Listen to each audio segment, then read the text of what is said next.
چجوری به خودمون سرم بزنیم؟ اول دستامون رو تمیز میکنیم، استریل میکنیم. بهداشت از همه چی مهمتره. 3 تا چسب از قبل آماده میکنیم که خیالمون راحت شه، تنهایی نه. بعد 3 تا سرم رو باز میکنیم، سرم رو سوراخ میکنیم. حواستون باشه زیاد داخل نرید تو وهله اول. ببین یه ذره باز کردید در بیارید. خب در پوشش رو میذاریم. من میخوام یه دونه کمپلکس بزنم داخل سرم.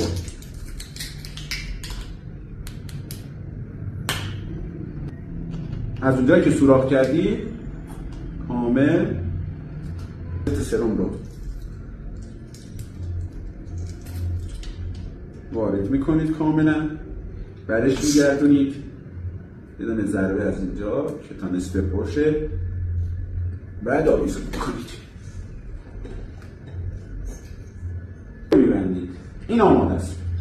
ترکیب سرم و دارومون آماده است. حالا دارو رو میبندید.